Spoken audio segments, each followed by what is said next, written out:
3, 2, 1. Audio Jungle. Audio Jungle.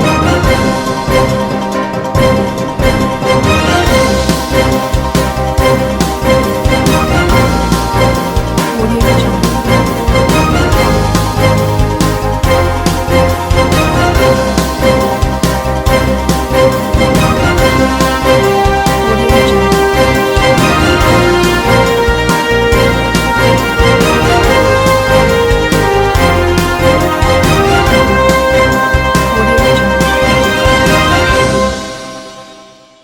नमस्कार, मैं हूं नरेश राघानी और आप देख रहे हैं हॉराइजन न्यूज।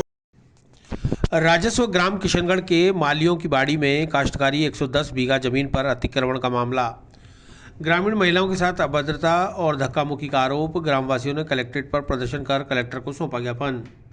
गुरुवार को राजस्व ग्राम किशनगढ़ मालियों की बाड़ी काचरिया रोड से आए ग्रामीणों ने जिला कलेक्टर को ज्ञापन सौंपकर आरोपी विजय अग्रवाल, मुरली अग्रवाल और महेश कुंभज द्वारा खेतों में काम कर रही महिलाओं के साथ अभद्रता करने, महिला उत्पीड़न करने और फसलों को जबरन नष्ट करने के साथ ही खेत में बिना सूचना प्रवेश कर बरसाती पानी के बहाव वाले नाले को हठधर्मिता पूर्वक बंद करने के मामले में आरोपियों के विरुद्ध कार्रवाई कर राहत पहुंचाने की मांग की है।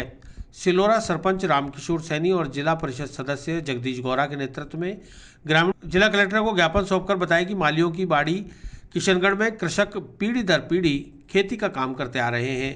1 दिसंबर को यहां औद्योगिक क्षेत्र का विस्तार कर चारागाह भूमि पर बिना खातेदारों के संज्ञान में लिए तहसीलदार, पटवारी व पुलिस ने मिलकर फसलों को नष्ट कर दिया और मन मर्जी से नापजोक कर कृषकों की काश्तकारी भूमि पर जबरन अतिक्रमण करने की कोशिश की। साथ ही वर्षों पुराने प्राकृतिक स्रोत नाले को भी बंद कर खेतों में जाने का रास्ता अवरुद्ध कर दिया। इस मामले में किसानों की समस्या का समाधान हो और आरोपियों पर कड़ी कार्रवाई की जाए, इसे लेकर आज जिला कलेक्टर को ज्ञापन सौंपा गया है। यदि मांगे पूरी नहीं होती है तो ग्रामवासी उग्र आंदोलन को मजबूर होंगे।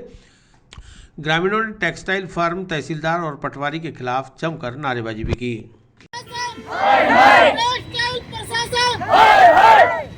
टेक्सटाइल प्रशासन, टेक्सटाइल प्रशासन, तहसील प्रशासन, तहसील प्रशासन, तहसील प्रशासन, हमारी मांगे पूरी करो, हमारी मांगे पूरी करो। हमारे ग्राम पंचायत मालियों की बाड़ी में किसान पीढ़ी दर पीढ़ी वहाँ पे खेती करते आ रहे हैं और उनकी पूर्वजों की है।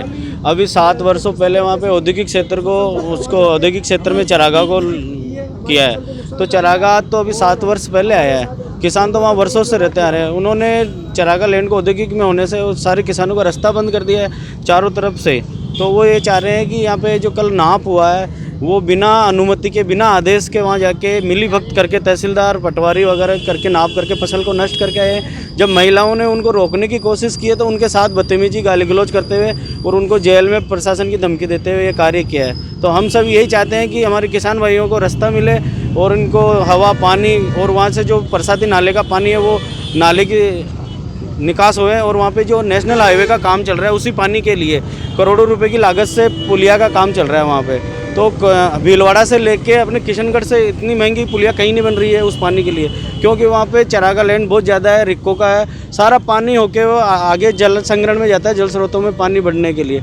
अगर वो उन्होंने वहाँ पे ही रोक दिया तो आगे जल स्रोतों का पानी भी कम हो जाएगा, आगे वाले किसानों को परेशानी है और वहाँ भी किसानों को परेशानी है। तो हम ये चाहते हैं कि हमारे सब किसान भाइयों को न्याय मिले, रास्ता मिले और जो उचित कार्रवाई जो कल उन्होंने की है उनके ऊपर उचित कार्रवाई की जाए। क्या मामला है? हम किशनगढ़ से आए हैं। ग्राम पंचायत मालियों की बाड़ी का एग्रीकल्चर लैंड का मामला है। जो हमारे साथ 6 खातेदार हैं, 110 बीघा ज़मीन है मालियों की बाड़ी ग्राम पंचायत में। तो उसके adjoint Kishangarh textile park की जो ज़मीन है और हमारी एग्रीकल्चर लैंड के पास में ही एक नदी टाइप का नाला है, नाला जो पानी बरसाती नाला निकलता है और हमारे नक्शे में राजस्व रिकॉर्ड में वर्षों से वो एक बरसाती नाले के रूप में रेवेन्यू में दर्ज है। उसको प्रशासन, तहसील प्रशासन और टेक्सटाइल प्रशासन की मिली भगत करके उस नाले को खुर्द-बुर्द करके हम इसके फोटोग्राफ्स भी साथ लाए हैं। ये जो एड जॉइंट में हमारी ज़मीन के पास में ज़मीन है ये नाले की, तो इसको टेक्सटाइल प्रशासन खुर्द-बुर्द करके खुद के अंडर में लेना चाहता है और यहाँ दुकानें बनाना चाहता है। तो सारे जो किसान हमारे साथ हैं, इन किसानों की ज़मीन यहाँ अवरुद्ध हो गई है और इनके हवा, पानी, रोशनी की भी सुविधा नहीं है और ना ही रास्ता है। तो इस संदर्भ में हम कलेक्टर साहब को यहाँ ज्ञापन देने आए और किशनगढ़ तहसील प्रशासन, तहसीलदार जी, गिरदावड़ साहब, तहसीलदार साहब बिना रिकॉर्डली ऑफ रिकॉर्ड जाकर यहाँ मतलब किसानों की फसल को नुकसान किया है और नापचोक किया है और इन लेडीज़ों के साथ भी धक्का मुक्की किया है, बर्बरतापूर्वक व्यवहार किया है। आप किससे मिलने हैं? हम कलेक्टर साहब को ज्ञापन देने आए और जो दोषी अधिकारी है इसमें उनके खिलाफ कार्रवाई होनी चाहिए और कड़ी से कड़ी कार्रवाई होनी चाहिए। एनएसयूआई छात्रा इकाई ने राजकीय कन्या महाविद्यालय में प्राचार्य को सौंपा ज्ञापन। राजकीय कन्या महाविद्यालय में व्याप्त समस्याओं के समाधान की मांग। गुरुवार को एनएसयूआई अजमेर राजकीय कन्या महाविद्यालय छात्रा इकाई अध्यक्ष परवीन बानो व उत्तर विधानसभा उपाध्यक्ष हर्ष टांक के नेतृत्व में प्रधानाचार्य को 7 सूत्रीय मांगों को लेकर ज्ञापन दिया गया। हर्ष टांक ने बताया कि महाविद्यालय में सैनिटरी पैड मशीन लंबे समय से बंद है, जिसे चालू कराया जाए। साथ ही गार्डन व्यवस्था को सही करने, महाविद्यालय परिसर में डस्टबिन लगवाने, फर्नीचर को सही करवाकर उपयोग में लेने, बाथरूम के गेट सही कराने, पहचान पत्र वितरित करने व पानी की टंकी को नियमित साफ सफाई कराने की जैसी मांगें जल्द से जल्द पूरी कराने की अपील की है। प्रधानाचार्य ने भी आश्वस्त किया है, फिर भी अगर यह मांगें 5 दिनों में पूरी नहीं होती है तो उग्र आंदोलन किया जाएगा। इस मौके पर पूर्व इकाई अध्यक्ष एमडीएस जितेंद्र गुजर, आकाश मेघवंशी, सैयद वालिउद्दीन, मनीष सिंह, हामिद काठात, कुसुम मेघवंशी, खुशबू सैन, रेखा रावत, दीपिका नरूका आदि कई कार्यकर्ता मौजूद थे। जिसके अंदर सैनिटरी पैड मशीन जो 2-2.5 सालों से बंद है, उसको चालू करवाने के लिए, फर्नीचर अस्त व्यस्त पड़ा है उसको सही करवाने के लिए, गार्डन व्यवस्था को सही करवाने के लिए, बाथरूम की व्यवस्था को सही करवाने के लिए, सफाई, डस्टबिन आदि सारी समस्याओं को लेकर आज प्राचार्य महोदय को ज्ञापन दिया है और उनको कहा गया है कि अगर 5 से 6 दिनों में हमारी मांगें पूरी नहीं होती है तो हम उग्र आंदोलन करेंगे। और प्राचार्य ने भी हमसे काफ़ी सहज से बात करके उन्होंने हमको आश्वासन दिया है कि हम जल्द से जल्द काम पूरा करेंगे। आज हम राजकीय कन्या महाविद्यालय में आए, हमारे प्रिंसिपल मैम से ज्ञापन देने आए थे कि हमारे गर्ल्स कॉलेज है उसमें सैनिटरी पैड मशीन नहीं है, तो वो सैनिटरी पैड मशीन लगाएं, पीने की पानी की टंकी डेली साफ़ हो, हमारा फर्नीचर जो अस्त व्यस्त पड़ा है, टूटा पड़ा है, उसे ठीक करके या तो हम लोगों को उपयोग में लेने के लिए दे या फिर उसे अगर वो उस लायक नहीं है तो उसे हटा दिया जाए। हमारा गार्डन है जो उसे वापस सही बनाए, जो अस्त व्यस्त पड़ा है। हमारे आईडी कार्ड थे वो हमें वापस मिलने चाहिए, जो हमें मिले नहीं है अभी तक। ये सब मांगों को लेके आज हमारी मैम ने बोला है, हमें आश्वासन दिया है कि वो इन सभी मांगों को काम कर रहे हैं। इनमें से कुछ मांगे हैं जो वो अभी से उन्होंने काम स्टार्ट कर दिया, और रही बात फर्स्ट मांग सैनिटरी पैड मशीन की, वो जल्द से जल्द वो वापस ठीक करा के लगवा देंगे। अगर नहीं होता तो फिर आगे? अगर नहीं होगा, हमने उन्हें कुछ टाइम का समय दिया है, अगर नहीं होता तो फिर हम उग्र आंदोलन करेंगे, क्योंकि हमारी जायज़ मांगे हैं, हमने कुछ नई मांगे नहीं मांगी। विजयनगर की श्री प्राज्ञ स्मारक समिति को पुष्कर में निःशुल्क भूमि आवंटन को लेकर विरोध जारी। जनप्रतिनिधियों व विभिन्न संगठनों ने ईओ के समक्ष भूमि आवंटन पर दर्ज आपत्तियों के दस्तावेज किए पेश। विजयनगर की श्री प्राज्ञ स्मारक समिति को पुष्कर में नगरपालिका की ओर से प्रस्तावित भूमि के निःशुल्क आवंटन को लेकर विरोध लगातार जारी है। गुरुवार को जनप्रतिनिधियों व विभिन्न संगठनों ने ईओ के समक्ष भूमि आवंटन पर पूर्व में दी गई अपनी आपत्तियों पर दस्तावेज पेश कर अपना पक्ष रखा, जबकि आवेदनकर्ता संस्था की ओर से कोई पेश नहीं हुआ। पार्षद रवि बाबा ने भूमि आवंटन का विरोध दर्ज कराते हुए बताया कि पुष्कर में स्थानीय लोगों के लिए खेल मैदान, सार्वजनिक उद्यान, लाइब्रेरी, अस्पताल सहित दूसरी सार्वजनिक सुविधाओं के लिए पालिका की ओर से जमीन आवंटित नहीं की जा रही, जबकि एक भारी संस्था को नियम विरुद्ध आवंटन की तैयारी की जा रही है। रवि बाबा ने कहा कि उनकी ओर से मजबूत दस्तावेजों के साथ आपत्ति दर्ज कराई गई है और आवेदनकर्ता की ओर से कोई पेश नहीं हुआ है। ऐसे में भूमि आवंटन की पत्रावली खारिज की जानी चाहिए। यदि इसके बावजूद भी नियम विरुद्ध आवंटन किया जाता है तो पुष्कर के लोगों के साथ मिलकर उग्र आंदोलन किया जाएगा और न्यायालय की शरण ली जाएगी। काफ़ी दिनों से एक प्राज्ञ जैन स्मारक समिति की ज़मीन के आवंटन को लेकर एक प्रक्रिया चलाई जा रही थी पुष्कर नगरपालिका द्वारा। तो पुष्कर जनता मतलब पुष्कर आम जनता की तरफ से और हमारी तरफ से ये हमने विरोध प्रदर्शन किया है कि बाहरी संस्थाओं को ज़मीन नहीं देकर पुष्कर में जो मूलभूत सुविधाओं की जो भारी कमी चल रही है, ना तो हमारे लिए यहाँ खेल मैदान है, ना कोई अच्छा अस्पताल है, ना एकेडमी है, ना कोई अच्छा गार्डन है, ना कोई लाइब्रेरी है, और भी बहुत चीज़ें बनने को यहाँ तैयार है, लेकिन यहाँ पे हमारे को कोई भी ज़मीन ऐसा आवंटन नहीं किया जा रहा है। और बाहरी संस्थाओं को करोड़ों अरबों रुपये की संस्था मतलब इनको आवंटन किया जा रहा है। तो इसका हम विरोध करते हैं। पुष्कर की आम जनता भी विरोध में उतर गई है और आज हमने करीब 40-50 आपत्तियाँ यहाँ दर्ज करवाई है और इनको ये बोला है। दूसरी बात, यहाँ पे आज आवेदक को भी बुलवाया गया था वो दूसरी तारीख में नहीं आए हैं, तो हमने ईओ साहब से निवेदन किया कि जब आवेदक आए नहीं है तो एक तरफा फैसला करके इस फाइल का निस्तारण किया जाए और पुष्कर की आम जनता को जल्दी से जल्दी राहत प्रदान की जाए। सर, अगर आवंटन कर दिया गया तो फिर क्या होगा? आवंटन करने की सूरत में फिर उग्र आंदोलन किया जाएगा, न्यायालय की शरण लेनी पड़ेगी। हमारे गाँव की जमीन है, हमारे लोगों को काम आनी चाहिए, दूसरी संस्थाओं का यहाँ क्या काम है। पार्षद टीकम शर्मा ने कहा कि राज्य सरकार की ओर से स्थानीय निकायों में निःशुल्क भूमि आवंटन अधिनियम 2015 में जो गाइडलाइंस दी गई है उसके अनुसार केवल महाविद्यालय को ही 10,000 वर्ग गज जमीन आवंटित की जा सकती है। किसी अन्य संस्था को इतनी बड़ी जमीन आवंटित करना नियम विरुद्ध है और आम लोगों के विरोध को देखते हुए भूमि आवंटन की पत्रावली सार्वजनिक हित में खारिज की जानी चाहिए। ज्ञापन में आज प्राग के जन संस्था द्वारा 10,000 वर्ग मीटर की जमीन मांगी गई है, जबकि उन्होंने भूमि आवंटन अधिनियम के तहत 2015 के तहत मांगी थी, जबकि भूमि आवंटन अधिनियम में 2015 में 10,000 वर्ग की जमीन सिर्फ महाविद्यालय को दी जाती है। अतः हमने श्रीमान से अनुरोध करके कहा है कि इस प्रथम दस्तान इसको फाइल को खारिज करके दस्तखत दाखिल कर दिया जाए और आम जनता भी ये चाहती है। टीकम शर्मा 5 से नगर पालिका। नगर पालिका के अधिशासी अधिकारी अभिषेक गहलोत ने बताया कि आपत्तिकर्ताओं की आज सुनवाई की गई है। आपत्तियों के गुण अवगुण की विवेचना कर नियमानुसार कार्रवाई की जाएगी। गहलोत ने बताया कि आवेदनकर्ताओं ने आवेदन कर दिया है, इसलिए उपस्थिति आपत्तिकर्ताओं की ही अनिवार्य है। सुनवाई के दौरान पार्षद रविकांत पाराशर, टीकम शर्मा, गोपाल कृष्ण चौधरी, गोपाल तिलोनिया, तीर्थ पुरोहित संघ ट्रस्ट के पुष्कर नारायण अदाली, श्री महर्षि वेदव्यास पाराशर परिषद के अध्यक्ष प्रेमचंद पाराशर व गोपाल पाठक, एनिमल केयर सोसाइटी के हेमंत रायता सहित आम लोगों ने सुनवाई में आपत्ति दर्ज कराई। गौरतलब है कि श्री प्राज्ञ जैन स्मारक समिति ने पुष्कर में नगरपालिका स्वामित्व के खसरा नंबर 815 में से 10,000 वर्ग मीटर भूमि शैक्षणिक प्रयोजनार्थ निःशुल्क आवंटन की मांग की थी। इस पर पालिका के ईओ ने संस्था को उसकी मांग के अनुरूप निःशुल्क भूमि आवंटन की प्रक्रिया शुरू करते हुए आमजन से आपत्तियां मांगी है।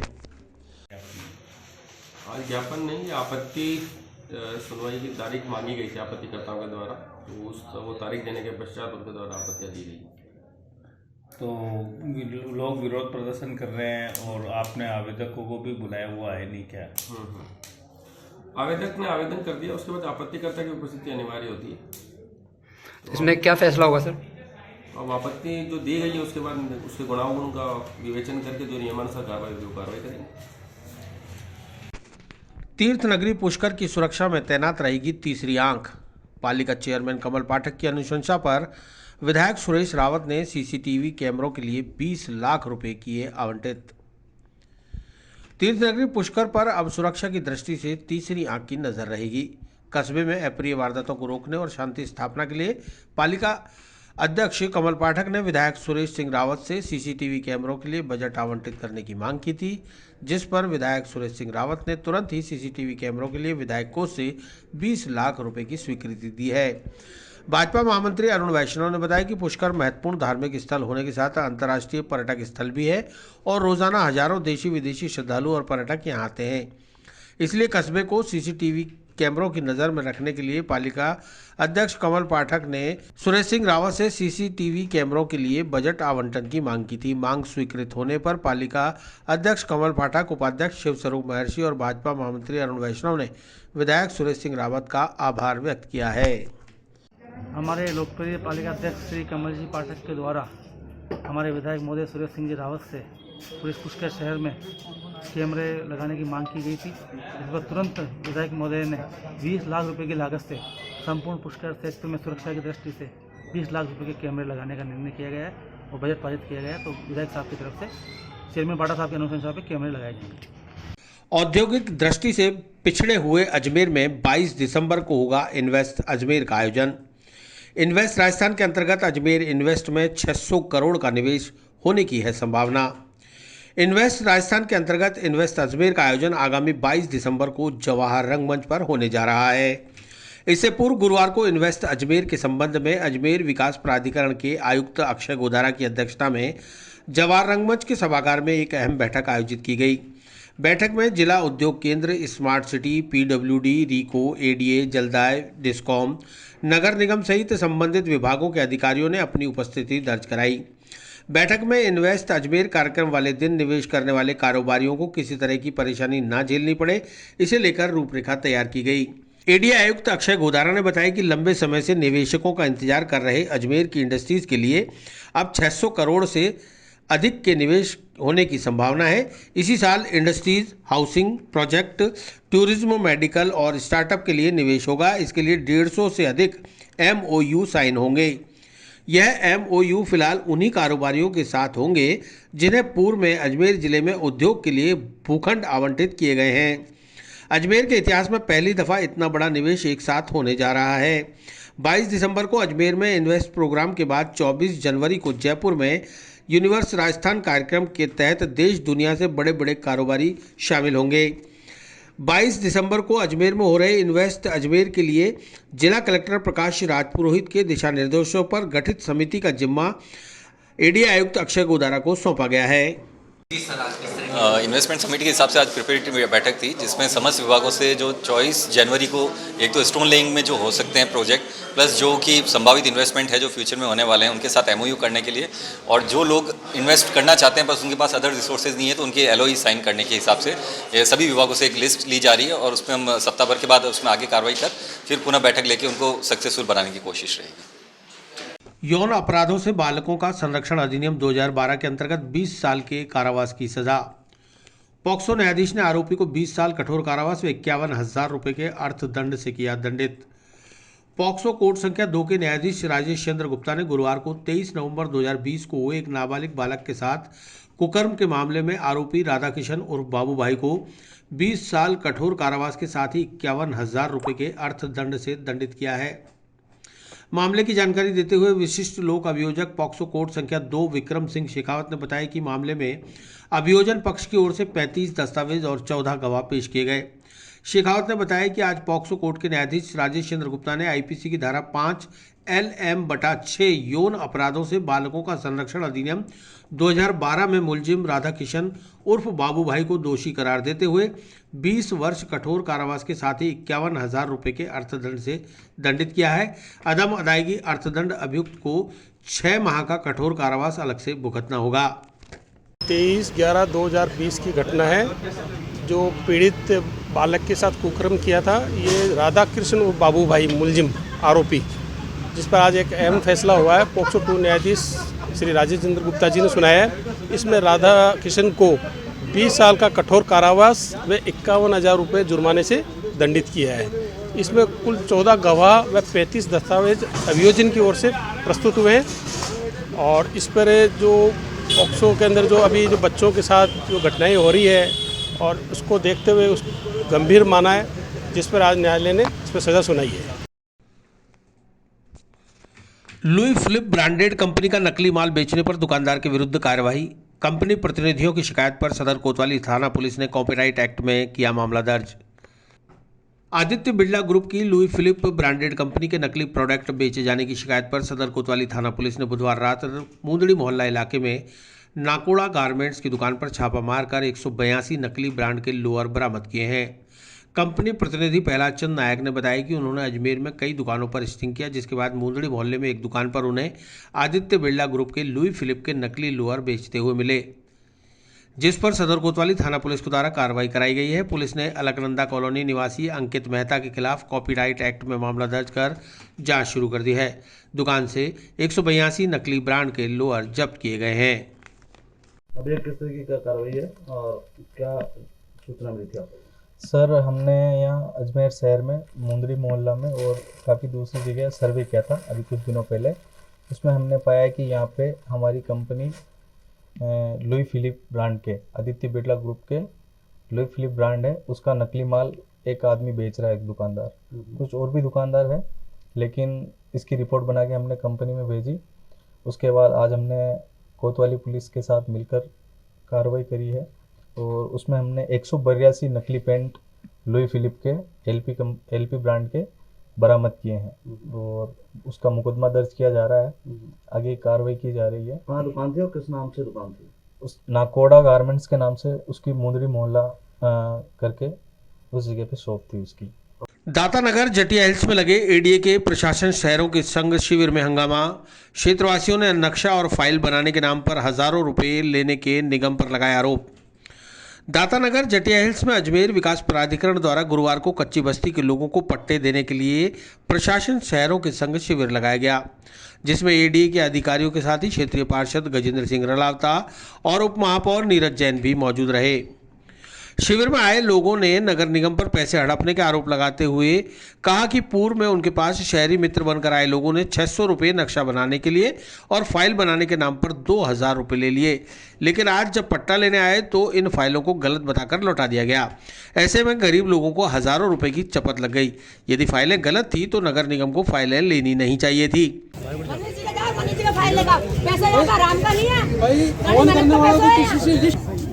बताओ इनको। हमारे तो फाइल हमने नगर निगम में जमा करा दी थी, जबकि उसके बाद में नक्शा पट्टा से बनवा के मनीष जी के पास बोला, मनीष जी के पास फाइल लिया। अब मनीष जी के पास गए तो मनीष जी ने तो दे दी 1500 रुपए लेके फाइल। किसने भेजा मनीष जी के पास आपको? फोन आया था नगर निगम से। अब हम तो अनपढ़ आदमी है ना, तो आपको यहाँ पट्टे नहीं दे रहे? कहाँ दे रहे पट्टे? ये तो कोई नहीं दे रहे पट्टे। कहाँ के पट्टे देगा ये पट्टा? ये तो अपने बनवा के दे रहे पट्टा।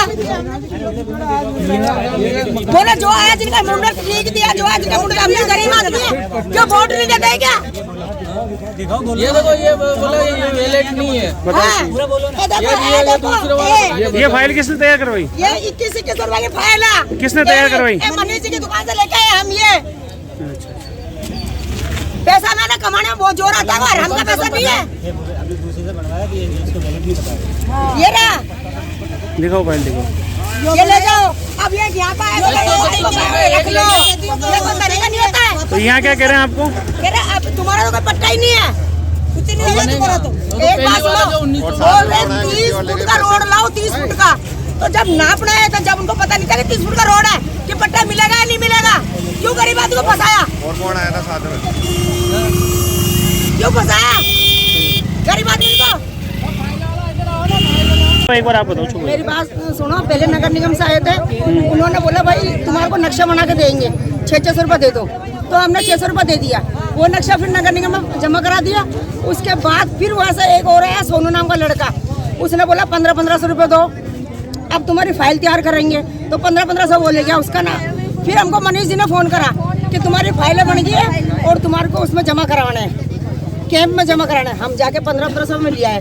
और उसके बाद में हमारी इन फाइलों की तो कोई वैल्यू फॉरेस्ट में नहीं है, ये जमा नहीं कर। और ना फॉरेस्ट में ना ITA में कुछ कौन देगी हमको पट्टा? क्या लगा यहाँ पे? तो ये कैंप में आज आप यहाँ कैंप में आए तो आपको क्या कहा गया? ये बोल रहा तुम्हारा नाम ही नहीं आया।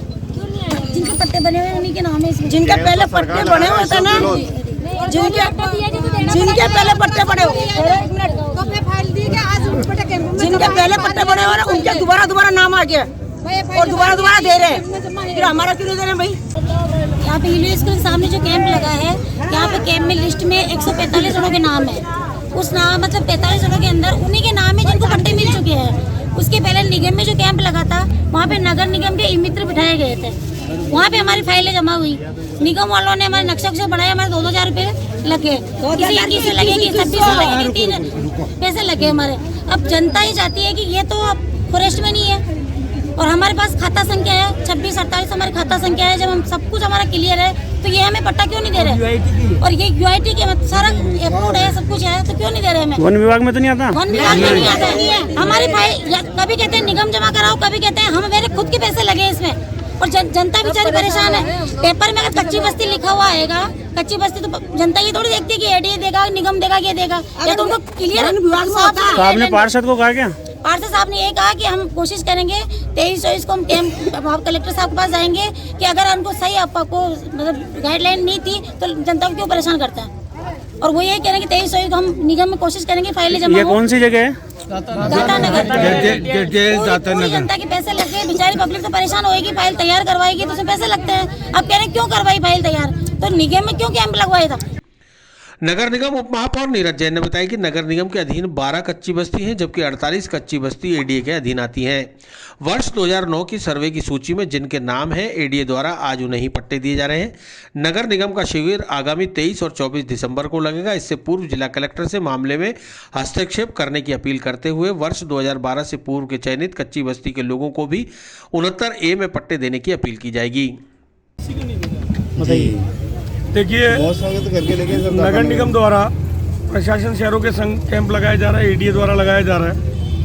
जिसमें फ्री होल्ड पट्टों के लिए अलग कैंप लग रहे हैं, कच्ची बस्तियों के लिए अलग कैंप लग रहे हैं। लेकिन नगर निगम की मात्र 12 ही कच्ची बस्तियाँ हैं, 48 कच्ची बस्तियाँ एडीए के पास है और उन एडीए की जो कच्ची बस्तियाँ उसमें एडीए कैंप लगा रहा है, जिनमें उन्होंने अपनी एक लिमिटेशन बना रखी है कि 2009 की सर्वे सूची में जिनका नाम है उन्हीं को पट्टे वो देंगे। जनता इसके कारण हैरान और परेशान हो रही है। जितनी कच्ची बस्तियाँ हैं, हमारे द्वारा पूर्व में भी जिलाधीश महोदय से बार बार आग्रह और निवेदन किया गया कि इन कच्ची बस्तियों में नगर निगम को पट्टे जारी करने दिए जाए। आम जन जो कि अज्ञानता के कारण से, जानकारी के अभाव में उनको शहरी मित्र के नाम पर और लोग जाकर बरगला करके उनसे फाइलें बनवा रहे हैं, जबकि न तो ये क्लियर है कि वो जिस जगह की फाइल बना रहे हैं वहाँ पर का मार्गाधिकार की स्थिति क्या है, वो कच्ची बस्ती में आते हैं या नहीं आते हैं, वो कच्ची बस्ती के बाहर तो नहीं है, वहाँ 69A में पट्टा बनेगा या कच्ची बस्ती के अंतर्गत पट्टा बनेगा, न इसकी जानकारी है। वो पहाड़ी क्षेत्र में है, फॉरेस्ट की लैंड है, तहसील की लैंड है, एडीए की है, नगर निगम की है या खातेदारी लैंड है। बिना जानकारी के, ज्ञान के अभाव में, अज्ञानता के कारण आम जन धोखे में जाकर के फाइलें बना रहे हैं। और जब वो यहाँ पर कैंप में आ रहे हैं, आज ये एडीए का कैंप चल रहा है, क्योंकि मेरे क्षेत्र भी इस क्षेत्र में आता है तो मैं इस कैंप में हूँ, तो ध्यान में आया कि आम जन यहाँ पर बड़ी आशा के साथ, उम्मीद के साथ यहाँ पर आया था, लेकिन उनका कोई काम यहाँ नहीं हुआ, क्योंकि न तो 2009 की जो सूची यहाँ पे लग रही है उनमें उसका नाम है, जिनके अधिसंख्यक के नाम है वो अधिसंख्यक पूर्व में अपना पट्टा ले जा चुके हैं। इसके कारण आमजन को परेशानी का सामना करना पड़ रहा है। आज जो इस तरीके का माहौल है देखने को मिल रहा है, ये जानकारी के अभाव में शहरी मित्र के नाम पर कोई एजेंट जो जा करके आमजन को बरगला करके उनका नापजोक कर रहे हैं, फाइलें बना रहे हैं। मैंने पूर्व में जिलाधीश महोदय से इस बारे में, कमिश्नर महोदय से बात की थी कि इस प्रकार आमजन को हैरान परेशान करने के लिए जो लोग घूम रहे हैं, उनसे पैसा वसूल रहे हैं फाइलों के नाम पर, उनके खिलाफ कार्रवाई की जाए और इनको पाबंद किया जाए। जब तक कि आबादी भूमि में नहीं हो या उनका पट्टा बनने की स्थिति में नहीं हो, तब तक उनकी एप्लीकेशन अप्लाई नहीं करवाई। पार्षद गजेंद्र सिंह रलावता ने बताया कि जानकारी के अभाव में लोग पट्टों के लिए हंगामा कर रहे हैं, जबकि सर्वे की सूची के आधार पर जिन लोगों के नाम वर्ष 2009 की सूची में पंजीकृत हैं उन्हें ही पट्टे दिए जा रहे हैं। लोग 2012 के सर्वे की सूची के आधार पर पट्टा लेने की कोशिश में, लेकिन उन्हें माननीय न्यायालय में मामला विचाराधीन होने के चलते पट्टे नहीं दिए जा सकते हैं। इसके लिए आगामी नगर निगम के शिविर में पट्टे देने की प्रक्रिया के बारे में विचार विमर्श किया जाएगा। ATLs में आज एडीए के द्वारा कच्ची बस्ती के रूप में के नियमन के और पट्टों के लिए जो कैंप लगाया गया था, उसमें जो कैंप में जो लिस्ट उन्होंने लगाई है वो लिस्ट सर्वे है 1999 का, जबकि हाईकोर्ट की गाइडलाइन अनुसार 2009 में सर्वे तक है। उससे पहले का अगर कोई सर्वे है प्लस 15 फीट का रोड है तो कच्ची बस्ती में उसका पट्टा दिया जा सकता है। लेकिन वह जानकारी और जो लोगों ने फाइलें बना रखी है उस अनुसार 2012 के बाद उनका सर्वे है, तो जो लिस्ट में नाम है उनका ही वो उसको एंटरटेन कर रहे हैं। इसके अलावा जिन लोगों ने फाइलें तैयार कराई है, अब चूँकि कच्ची बस्ती में जब उन्होंने फाइल तैयार कराई थी उसके बाद में अब कई जो हाईकोर्ट ने पाबंदियां लगा दी है, तो उस पाबंदी की पालना करना जो जिला प्रशासन और जो निगम प्रशासन और एडीए प्रशासन का दायित्व बनता है। लेकिन इस संबंध में आदरणीय कलेक्टर साहब से भी इस संबंध में बात की जाएगी कि इनका अगर जो फाइलें बनी इनका किसी रूप में 69A में अगर पट्टा हो सकता है तो रोड की क्या पाबंदी रहेगी, क्या नहीं रहेगी, इस संबंध में। बाकी लोगों ने जो भी अपने फाइलें बनवाई है तो जो भी नगर जो मित्र थे, नगर मित्र और जो नगर निगम के निर्देशानुसार बनाई गई थी, तो इसमें अब जो 23 और 24 दिसंबर को जो कैंप लगेगा निगम का, उसके संबंध में शीघ्र ही कलेक्टर साहब से बात करके और कोई निर्णय लिया जाएगा। राज्य सरकार ने आरपीएससी सदस्य डॉक्टर शिव सिंह राठौड़ को बनाया कार्यवाहक अध्यक्ष। आरपीएससी अध्यक्ष डॉक्टर भूपेंद्र सिंह यादव के पदमुक्त होने से अध्यक्ष का पद हुआ था खाली। बेरोजगार अभ्यर्थियों का भरोसा और विश्वास आरपीएससी पर बना रहे, सबसे बड़ी चुनौती यही है, यह कहना है राजस्थान लोक सेवा आयोग के कार्यवाहक अध्यक्ष डॉक्टर शिव सिंह राठौड़ का, जिन्होंने गुरुवार को अनौपचारिक रूप से आरपीएससी के कार्यवाहक अध्यक्ष पद को ग्रहण करते हुए मीडिया से बात की। उन्होंने बताया कि पूर्व अध्यक्ष डॉक्टर भूपेंद्र यादव द्वारा जो रोड मैप बनाया गया है उस पर काम करना उनकी पहली प्राथमिकता रहेगी। समय पर परीक्षा, साक्षात्कार और परिणाम, यही चुनौतियां हैं जिसे पूरा करने के लिए आरपीएससी सदस्यों व कर्मियों के सहयोग से उसे पूरा किया जाएगा। गौरतलब है कि कल शाम 5:30 बजे तक राजस्थान सरकार द्वारा आरपीएससी के स्थायी अध्यक्ष की नियुक्ति नहीं की जा सकी और न ही कार्यवाहक अध्यक्ष नियुक्त किया गया था, लेकिन गुरुवार को आए आदेशों के मुताबिक वरिष्ठ सदस्य डॉक्टर शिव सिंह राठौड़ को यह जिम्मेदारी सौंपी गई। सर, पदभार संभाला किस तरीके का रहेगा, किस तरह की चुनौतियाँ? चुनौतियाँ तो ये संस्था है जहाँ बेरोजगारों का भरोसा और विश्वास बना रहे। सबसे पहली चुनौती तो ये है कि जितने भी अभ्यर्थी राजस्थान के हैं उनका विश्वास संस्था के अंदर बना रहना चाहिए। आगे किस तरीके से काम होगा? हमारे जो माननीय अध्यक्ष महोदय भूपेंद्र यादव जी थे, उन्होंने बहुत ही अच्छा, बहुत ही त्वरित गति से कार्य किया था। वो जो कार्य प्लान करके गए हैं उस कार्य को टाइम पर एग्जीक्यूट करना, जो उन्होंने डेट्स वगैरह लगा रखी है उन डेट को टाइम पर एग्जीक्यूट करना, और संस्था के अंदर जिस तरह की परीक्षाएं हैं इनको टाइम बाउंड, जो रिजल्ट्स बाकी हैं जैसे ACF का रिजल्ट है, SI का रिजल्ट है, ये बड़े रिजल्ट्स हैं जिसमें अभ्यर्थी काफ़ी परेशान भी हैं, तो उसका रिजल्ट सबसे पहले निकले। इसके बाद जो काफ़ी लिटिगेशंस के अंदर इंटरव्यूज़ हैं, लाइक वेटनरी ऑफिसर हैं, FSO का इंटरव्यू है, इस तरह से और भी दूसरे इंटरव्यूज़ हैं, तो उसको हम प्रायोरिटी में लेकर वो हम उसका निर्णय करवाएं और समय के ऊपर उनके साक्षात्कार हो सकें, जिससे जो अभ्यर्थी हैं जो आशान्वित हैं अपने भविष्य को लेकर, उनके लिए समय पर साक्षात्कार होगा, समय पर परिणाम आएगा, तो वो भी अपने भविष्य की योजनाएं बना सकते हैं। राजस्थान लोक सेवा आयोग के अध्यक्ष डॉक्टर भूपेंद्र यादव का कार्यकाल पूरा, आयोग सदस्यों व कर्मचारियों ने दी भावभीनी विदाई। राजस्थान लोक सेवा आयोग के अध्यक्ष डॉक्टर भूपेंद्र यादव ने बुधवार को पद त्याग कर दिया। राजस्थान लोक सेवा आयोग में आयोजित विदाई समारोह के दौरान डॉक्टर भूपेंद्र यादव का आयोग सदस्यों के द्वारा सम्मान किया गया।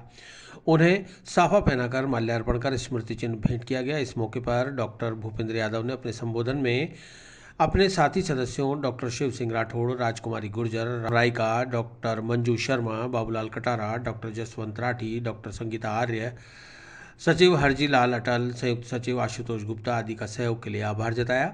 साथ ही कर्मचारियों का भी धन्यवाद दिया। यादव के कार्यकाल में 16 भर्तियों के विज्ञापन जारी किए गए। 3 साल बाद RAS 2018 भर्ती परीक्षा पूरी कराई गई। 65 भर्तियों के साक्षात्कार कराए गए। 89 प्रतियोगी भर्ती परीक्षाओं के सिलेबस भी जारी किए गए। IAS प्रारंभिक परीक्षा का परिणाम भी आप ही के कार्यकाल में जारी किया गया। 8,318 चयनित अभ्यर्थियों की अभिस्तावना भी भेजी गई। साथ ही नए भवन और ग्रीवेंस पोर्टल की शुरुआत भी आपके कार्यकाल में हुई। डॉक्टर भूपेंद्र यादव गुरुवार को 63 वर्ष के हो जाएंगे। उनका गुरुवार को जन्मदिन है। इससे पूर्व 62 साल की उम्र तक ही कोई सदस्य अथवा अध्यक्ष RPSC में पद पर रह सकता है, लिहाजा उन्होंने अपना पद अपने जन्मदिन से एक दिन पहले ही त्याग दिया। वहीं राज्य सरकार द्वारा अभी तक नए अध्यक्ष की नियुक्ति नहीं की गई है। निश्चित तौर पर काफी ख्याल करना, कार्यालय में, घर में बहुत सार संभाल की इन्होंने। जो साथी रोज सोलंकी जी आज कहीं बाहर हैं, वो रोज तंग करते रहते थे मुझे, मैं उनको करता रहता था। तो बाकी रमेश जी हैं, सत्यनारायण जी हैं, इसको बहुत परेशान किया अखिलेश को हमने। तो जल्दी परेशान होता नहीं है, पहले काम तो मैं कहता नहीं होगा ऐसा भी, पर आगे घंटे में कहता बिल्कुल हो जाएगा। और ये अपने ऑफिस ट्रांसफर करते थे इनको, तो ये परेशान हो जाता है। तो शक्ल लेके आते सब कैसे होगा, 2 दिन में कैसे करेगा, 5 दिन का समय तो हमने कम से कम। पर आप लोगों को बहुत पुश किया मैंने, और आप लोगों ने रिजल्ट भी उसी अनुपात में दिया, तो बहुत बहुत धन्यवाद आपका। आपने जो मेरे साथ मिलकर थोड़ा बहुत मैं कर सका। वैसे कई बार जब यहाँ पुलिस में, यहाँ तो इतनी बात है, पुलिस में DG बना तो कोई पत्रकार आए, उन्होंने मुझे कहा सर अब आप इतना महत्वपूर्ण पद पर जा रहे हैं क्या, वगैरह कुछ बातें करते हैं, आपका क्या योजना है। तो मैंने कोई बात की, यहाँ भी लागू है। मैंने कहा मेरे पीछे और मेरे आगे बहुत बड़ी श्रृंखला है, जो आए पीछे गए हैं आगे आएंगे। ये एक संस्था है, संस्थाएं अपना काम करती हैं, समय अपना काम करता है, अपना माध्यम चुनता है। जब समय उपयुक्त होता है किसी चीज के होने का, वो होती है। मुझे खुशी है कि मेरे माध्यम से 2-4 अच्छी बातें हुई होंगी, उसके लिए मैं ईश्वर का आभारी हूँ और आप सबका आभारी हूँ। यहाँ की यादें हैं, उनमें अपने साथी सब जो कर्मचारीगण हैं, यहाँ जब से दरवाजे से गुस्ताखों से ऊपर जाने तक वो आत्मीयता जो मिली है, कभी लगा नहीं कि मैं कहीं बाहर से आया हूँ। एक तो खैर ये भी करने, अजमेर मेरा गांव कह लीजिए, शहर कह लीजिए, मेरा ही शहर है, तो यहाँ आकर यूँ भी आत्मीयता लगी। लेकिन आपका जो अपनत्व है, आपकी जो आत्मीयता है, वो बहुत अविस्मरणीय याद रहेगी हमेशा। बहुत से बच्चे ऐसे जो पीछे बैठे हैं, जिसे 4 बार नाम पूछ के मैं याद नहीं कर पाया आज तक। उनको मैंने आकर माफी भी मांगी थी अपनी इस कमजोरी के बारे में कि हो सकता है मैं 4 बार 5 बार 6 बार नाम पूछूं आपका और फिर पूछूंगा आपका नाम क्या है। तो ऐसा ही माइंड मत कीजिएगा कि लेकिन आप लोग चुपचाप अपने काम में लगे रहते थे, मैं देखता था आप आते जाते।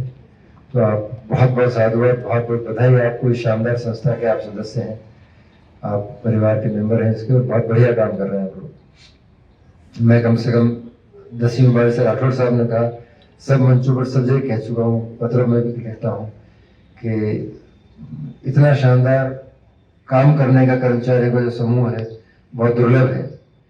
तो आपके पश्चिमी विक्षोभ के चलते मौसम में आया परिवर्तन, 2 दिन से बादल छाए रहने से नहीं निकली धूप, तापमान गिरने से बड़ी सर्दी। अरब सागर में बने कम प्रेशर का असर अब प्रदेश के मौसम पर दिख रहा है। पिछले 2 दिन से बादलों की ओट में छुपे सूर्य के दर्शन नहीं होने से जहां तापमान में गिरावट दर्ज की गई, वहीं सर्दी का असर भी देखने को मिला। सुबह और शाम को तापमान के साथ दिन में भी ठिठुरन बढ़ने से लोगों ने अलाव जलाकर सर्दी दूर भगाने के प्रयास शुरू किए। जगह जगह सड़कों के किनारे अलाव जलते दिखाई दिए। वहीं गर्म चाट पकौड़ी और अन्य खाद्य सामग्री की दुकानों पर भी लोगों की भीड़ दिखाई दी। मौसम विभाग के अनुसार अगले 2 दिन कम प्रेशर होने से मौसम में कोई खास बदलाव नहीं होगा, वहीं बारिश होने की उम्मीद भी जताई जा रही है। अजमेर में न्यूनतम तापमान 14.8 दर्ज किया गया। लोगों ने गर्म कपड़ों से सर्दी से बचने के प्रयास किए, तो वहीं सड़कों पर लोगों की आवाजाही भी कम दिखाई दी। RSRTC retired employees association Ajmer शाखा द्वारा प्रधानमंत्री व श्रम मंत्री के नाम सौंपा ज्ञापन। कर्मचारी पेंशन योजना 1995 के अंतर्गत लगभग 67 लाख पेंशनर्स व उनके परिवारों की पीड़ा और दुर्दशा को दूर करने की मांग। RSRTC retired employees association Ajmer शाखा के बैनर तले संपूर्ण भारत में कार्यरत कर्मचारी पेंशन योजना 1995 के पेंशनर्स के राष्ट्रीय संगठन निवृत्त कर्मचारी 1995 समन्वय समिति के द्वारा आज जिला कलेक्टर को प्रधानमंत्री व श्रम मंत्री के नाम ज्ञापन सौंपकर कर्मचारी पेंशन योजना 1995 के लगभग 67 लाख पेंशनर्स व उनके परिवारों की पीड़ा व दुर्दशा दूर करने की मांग की गई। RSRTC रिटायर्ड एम्प्लॉयज़ एसोसिएशन के सचिव महेंद्र सिंह राठौड़ ने बताया कि कोश्यारी कमेटी की सिफारिशों को लागू करते हुए तत्काल प्रभाव से न्यूनतम पेंशन 1000 के बजाय 9000 रुपये प्रतिमाह की जाए। लगातार बढ़ रही महंगाई को निष्प्रभावी करने के लिए पेंशन को महंगाई राहत से जोड़ा जाए। सर्वोच्च न्यायालय के निर्णय 4/10/2016 और 1/4/2019 की पालना में वास्तविक वेतन पर उच्चतर पेंशन जारी की जाए। साथ ही सभी EPS 95 पेंशनर्स व उनके आश्रित परिजनों को निःशुल्क चिकित्सा व्यवस्था भी उपलब्ध करवाई जाए। इन मांगों को लेकर प्रधानमंत्री और श्रम मंत्री के नाम ज्ञापन सौंपा गया है। यदि मांगें पूरी नहीं होती है तो रिटायर्ड एम्प्लॉयज एसोसिएशन को आंदोलन की रणनीति अपनानी पड़ेगी। अपनी मांगों को लेकर रिटायर्ड कर्मचारियों ने जिला कलेक्टर के बाहर प्रदर्शन भी किया। आज किस लिए प्रदर्शन? आज हम EPS पेंशन के बारे में जो राजस्थान रोडवेज एम्प्लॉयज़ यूनियन के जो रिटायर्ड कर्मचारी हैं वो EPS पेंशन के बारे में आए हैं, जो हम सेंट्रल गवर्नमेंट से अभी जो हाल फिलहाल 1000 रुपये मिनिमम पेंशन कर रखी है, उसके लिए हम माननीय प्रधानमंत्री महोदय और श्रम मंत्री महोदय को ज्ञापन देने आए हैं कि EPS पेंशन जो हमारी 1000 रुपये मिनिमम है उसको कोश्यारी कमेटी के माध्यम से 9000 रुपये कर दिया गया है। उसको लागू करवाने के लिए हमने ज्ञापन दिया है कि मिनिमम जो पेंशन है वो 9000 रुपये की जानी चाहिए तथा इसको महंगाई सूचकांक से भी जोड़ा जाना चाहिए तथा जो रिटायर्ड कर्मचारी है तथा उसके परिजन हैं उनको मेडिकल फैसिलिटी भी देनी चाहिए। इसी क्रम में हम आज श्री माननीय न्यायाधीश कलेक्टर महोदय के माध्यम से ये ज्ञापन देने आए हैं कि ये माननीय प्रधानमंत्री जी महोदय एवं श्रम मंत्रालय में इसको भिजवा के हमारी जो सिफारिशें जो लागू की है, जिसको हमने हाई कोर्ट तक भी फाइट किया, सुप्रीम कोर्ट में भी मामला विचाराधीन है और उसमें हम जीत चुके हैं। उसको मिनिमम पेंशन 9000 रुपये की जाए तथा मेडिकल सूचकांक के साथ साथ महंगाई भत्ते से भी जोड़ा जाए। 1 दिसंबर से राशन डीलर्स एसोसिएशन ने शुरू कर रखी है हड़ताल। 7 दिन में मांग पूरी नहीं होने पर कलेक्ट्रेट पर धरना प्रदर्शन की दी चेतावनी। राशन डीलर्स एसोसिएशन के संयोजक शिवराज चौधरी के नेतृत्व में गुरुवार को अजमेर के राशन डीलर्स ने जिला कलेक्ट्रेट पहुंचकर जिला कलेक्टर को अपनी विभिन्न ज्वलंत समस्याओं के समाधान के लिए ज्ञापन सौंपा। संयोजक शिवराज चौधरी ने बताया कि राजस्थान राज्य खाद्य नागरिक आपूर्ति निगम और इसके सप्लाई ठेकेदार की कार्य प्रणाली से जिले के राशन विक्रेता विगत 7 माह से खासे परेशान हैं। समय समय पर इससे संबंधित मांगों के निराकरण के लिए जिला कलेक्टर और डीएसओ को ज्ञापन भी देते आ रहे हैं, लेकिन कोई सुनवाई नहीं हो रही। सबसे बड़ी समस्या कमीशन के भुगतान को लेकर है। निगम जानबूझकर सितंबर 2021 तक का बजट पास होने के बावजूद भी डीलर्स का कमीशन भुगतान नहीं कर रहा। साथ ही आधार सीडिंग, जनाधार मैपिंग और मई जून की गेहूं उतराई का पैसा जो डीलर ने स्वयं अपनी जेब से दिया, उसका भी भुगतान नहीं किया जा रहा। ऐसी विभिन्न समस्याओं को लेकर पिछले लंबे समय से परेशान राशन डीलर्स लगातार ज्ञापन पर ज्ञापन दिए जा रहे हैं, लेकिन प्रशासन और ठेकेदार के कानों पर जू नहीं रेंग रही।